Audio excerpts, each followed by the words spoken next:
Welcome back, Nick Lenz's Comic Corner, classic/non-classic. This is episode number 232 and Doubleshot number 165. We have two books. That are ending with two particular trade series. Okay. First up, XMen Age of Apocalypse Volume 3 Omega. Now, I couldn't find him in the previous book, but here is what Sugar Man looks like in this entire thing. This is the Sugar Man. This guy right here. Basically what he is a guy with a small stomach, 4 arms, and a long, disgusting tongue. Yes, especially if you fought this guy in the X-Men Legends 2 Rise of Apocalypse video game, he uses his tongue. As a matter of fact, he actually is one of the bosses in the game. Yes, the people who actually like the X-Men so much, they included this disgusting character. Now, I'm not sure if Liddell and Chris Bachalo are actually embarrassed by this character, but this character still shows up. I mean, his most recent appearance was Extraordinary X-Men number 9. Yes, this guy is still around. No, Marvel has never killed this guy. He's one of 2 characters from this particular, actually one of 3 characters from this universe who are not dead. I am not kidding. Yeah, he's not dead. He's still really much alive. The whole point of this particular trade is that it's wrapping up the crossover, and in case you're wondering, how does the crossover ends? I will spoil this. Now, they do find the McCran crystal from the Sheer Empire, the same crystal that once was the original home to the Phoenix Force. Yes, the Phoenix Force. Which they do take a shard of that and send Bishop back in time for that one. Bishop, let's see, let's see if I can find them here. Oh yeah, and one thing common though about this is that both in this particular book and at the start of Extermination, both times at Havoc of the Age of Apocalypse universe, he is killed by Wolverine. I am not kidding about that. See right here? If you read the Extermination crossover, basically, it's revealed that Wolverine killed Havoc long ago. Yeah, he killed Havoc. So, pretty much, Wolverine, he's called Weapon X's universe. He has killed this guy twice now. And he's also responsible for resurrecting him as part of his 4 ministers for some reason. Yeah, he resurrected this guy. He resurrected his brother Cyclops. He resurrected Colossus and Monet. Yeah, he resurrected 4 people to be his ministers as sort of a stand-in for the 4 Horsemen of Apocalypse. Let's see here.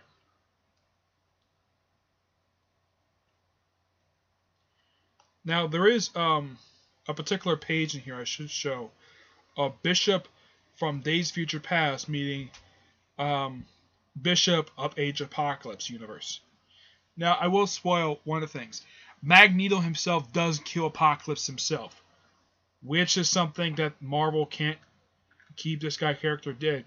Yeah, no matter how many times this character dies, as a matter of fact, he kills in a very grotesque fashion. He just rips the guy in half. Yeah, that's how he kills Apocalypse. Let's see here. Here we go.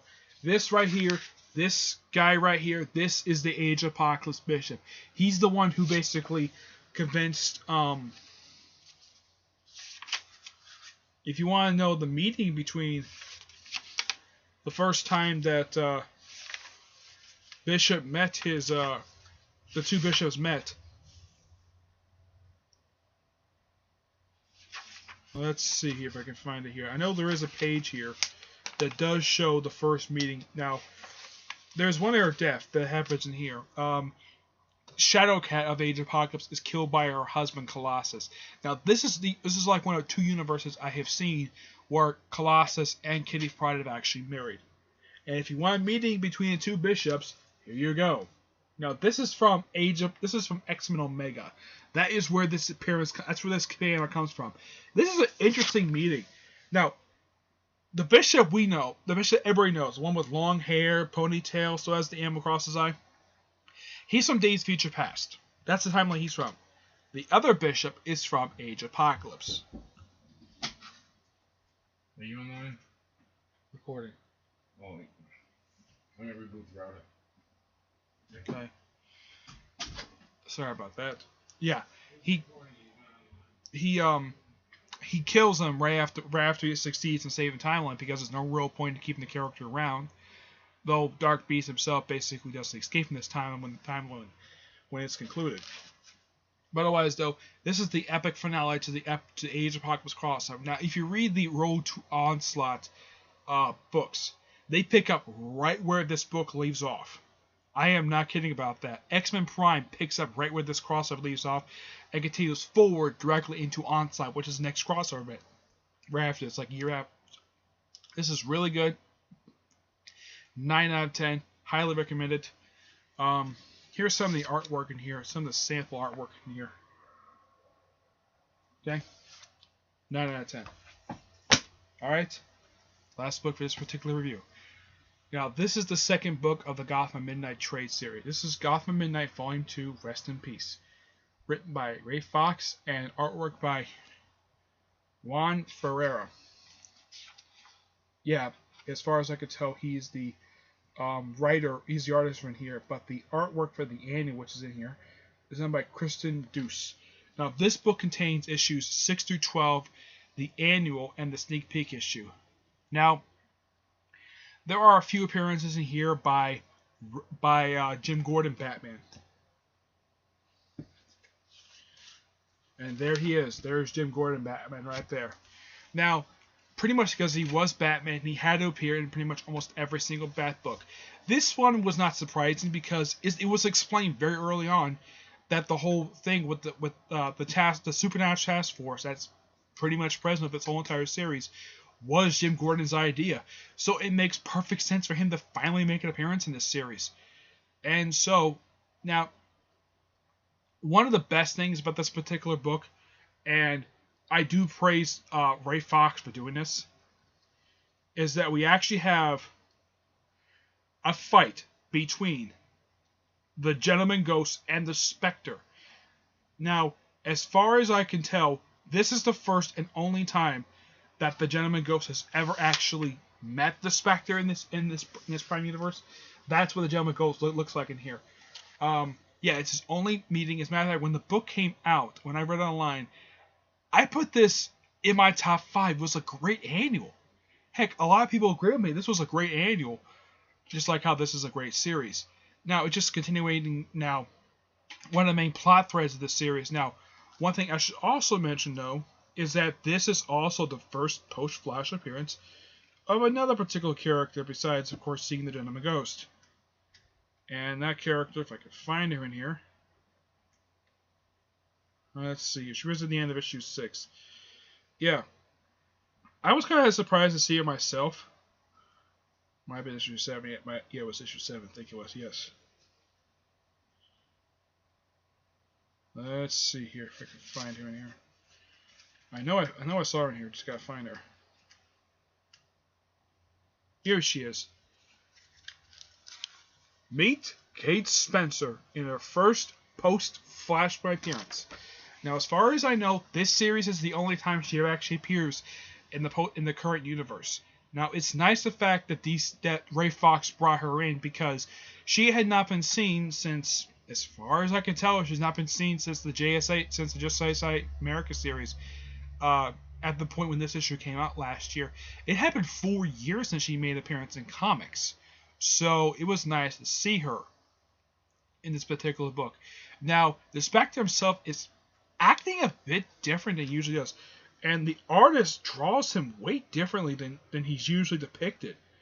Like he's very thin and very bloodthirsty. Yeah, here's the artist depiction in this book of the frickin' Spectre. Yes, the Spectre. Now, the Spectre is created by... one of his creators was Jerry Siegel. Now, I don't know why that's not listed here, but yeah, Jerry Siegel is one of the creators of the character of the Spectre. Jerry Siegel, those of you who are fans of Superman, know he's also one of the co-creators of Superman, just like he's one of the co-creators of the Spectre. Now, This series has had fantastic artwork. It's only been 2 artists in this entire series. Now, they changed the artist after the first arc was concluded. Now, one of the things they did do for the series is they sort of have the main, like, crime elements mixed with supernatural stuff. Now, pretty much, if you're fans of some fans of shows, stuff like Silent Hill, The X-Files, maybe Fridge, 31 Days a Night, this is a series for you. Or if you're a fan of supernatural stories, even supernatural noir stories, this is just pure awesomeness at its finest. Heck, when I first heard about this series, I was like, yeah, I want to buy this series. This series sounds so interesting. I want to buy it. And it was one of the series canceled last year. As far as I can tell, the premise wasn't changed. The only thing they changed for this series was the artist. That was it. Just the artist. Yeah, all they changed was the artist. It was the same writer of the whole series, Ray Fox. He wrote all 12 issues. Now, the guy himself is also currently writing Robinson and Batman. He's writing the series until the series is over with. But this series, I strongly disagreed with DC when they ended this series last year. Because this series has had plenty of potential. Heck, this series could have lasted up until the DC Rebirth. Heck, they could have kept the series, but the series was just pure awesome. This series is just really good. There's not much high praise I can give this series. As a matter of fact, now Jim Gordon himself as Batman only shows up a few times in the series. Which, does he interrupt the plot? Does he disrupt the story? No, he doesn't. He's a supporting character.